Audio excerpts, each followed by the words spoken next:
Docteur Monségu, bonjour. Je vais vous demander, si vous voulez bien, de vous présenter pour que nous comprenions quelle est votre expertise dans le sujet que nous allons aborder. Je suis le docteur Monségu, donc je travaille au groupe hospitalier mutualiste de Grenoble. Je suis cardiologue interventionnel, en même temps chef de service et responsable de pôle. Et la maladie coronaire diabétique est mon quotidien, puisque ma spécialité, mon hyper spécialité est la cardiologie interventionnelle. Votre quotidien, ça veut dire que je pense que vous êtes représentatif, pas plus pas moins, de tous les centres de cardiologie interventionnelle.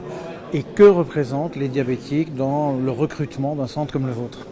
Écoutez, je crois qu'on peut parler d'environ entre 25 et 30% des patients qui sont référés en salle de coronarographie sont des patients diabétiques, qu'ils soient insulinos requérants ou non, mais c'est en gros aux environs de 25-30%. On va peut-être commencer par le début. Syndrome coronaire aigu, le diabétique arrive. Quelles sont les spécificités que vous identifiez chez le diabétique qui vous font peut-être avoir une attitude un peu différente de celle que vous auriez chez un non-diabétique? Je crois que la principale spécificité du diabétique dans la maladie coronaire, c'est la diffusion de sa maladie. C'est généralement un patient qui est pluritronculaire et qui va effectivement avoir des lésions sur les trois axes coronaires. Alors, à la phase aiguë, la prise en charge du diabétique, dès l'instant qu'on est sur de l'instabilité, c'est un patient qui va arriver en salle de coronarographie, qui va bénéficier le plus souvent d'une revascularisation du vaisseau cible, ce que l'on appelle, c'est-à-dire du vaisseau qui est a priori responsable de l'accident aigu. Et c'est vrai qu'entre le patient stable et le patient instable, la prise en charge est très très différente. Est-ce que vous évoquez le problème de la multiplicité des lésions à la phase aiguë? Est-ce que vous vous ralliez à la revascularisation totale ou est-ce que vous différez un peu dans le temps au cours du séjour? Quelle est votre attitude aujourd'hui avec toutes les données qu'on a récemment? Alors, je crois qu'il faut vraiment être très clair.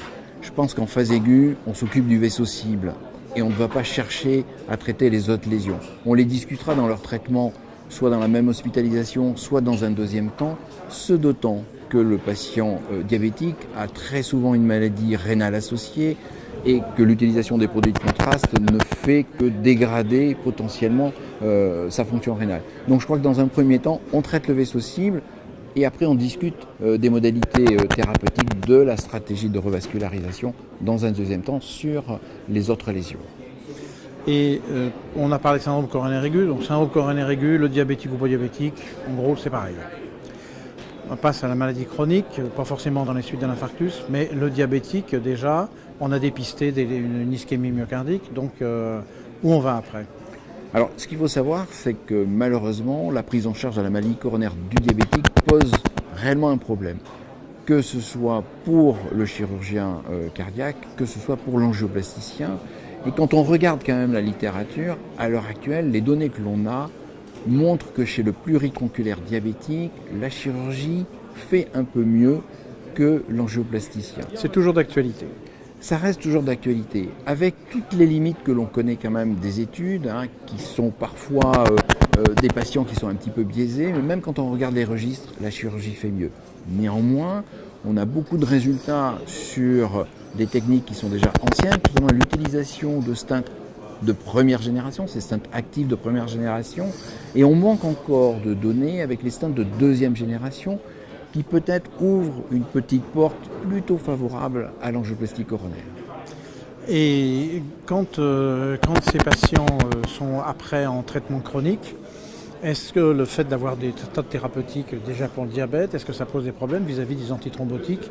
Est-ce qu'on sait très bien que la multiplication des médicaments, ce n'est pas un facteur favorisant de l'observance? Absolument, c'est un réel problème que l'observance thérapeutique, quelle qu'elle soit, a fortiori chez le diabétique, qui a en plus de ces médicaments à visée cardiovasculaire, à ces médicaments à visée antidiabétique, et c'est vrai que l'observance est un gros problème. L'observance est aussi l'efficacité de certains médicaments. On parle beaucoup à l'heure actuelle de l'aspirine à petite dose en monoprise par jour. Et beaucoup de travaux font état que peut-être il faudrait leur donner une biprise, car ils ont un renouvellement de leur taux plaquettaire qui est beaucoup plus important, avec des phénomènes un petit peu d'échappement à l'aspirine. Donc il y a encore beaucoup de choses à régler, et la compliance certainement est un réel problème. Le problème de la biprise qui a donc été soulevé par une autre équipe qui fait la cardiologie interventionnelle et qui s'intéresse beaucoup au diabète, Patrick Henry pour ne pas le nommer. Et Absolument. Voilà. Est-ce que je peux vous demander un mot de conclusion ou un message que vous voudriez passer en tant que praticien à vos collègues en disant, moi dans mon expérience, voilà ce que j'ai appris, j'aimerais bien vous en faire part. Je crois qu'on n'a pas de solution miracle, ça c'est le premier point. Et je crois que le patient diabétique est un patient particulier qui doit bénéficier d'une prise en charge médico-chirurgicale avec une concertation pour chaque patient.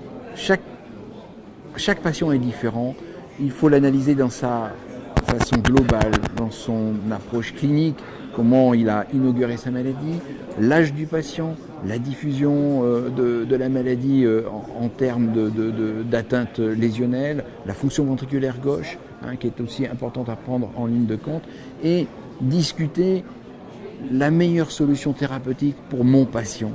Et le patient A diabétique n'est pas le même patient que le patient B. Voilà, je crois que c'est important d'avoir une concertation. Toujours dans le cadre de la Heart Team. Toujours dans ce cadre-là. Alors parfois la Heart Team, le chirurgien n'est pas toujours disponible, mais en tout cas de discuter les dossiers ensemble et qu'il n'y ait pas une réaction épidermique où je vois une lésion, j'en vois deux, voilà. Je les traite dans la foulée. Réfléchissons un petit peu. Avec les diabétologues notamment. Et aussi avec les diabétologues, absolument. Merci beaucoup. Je vous en prie.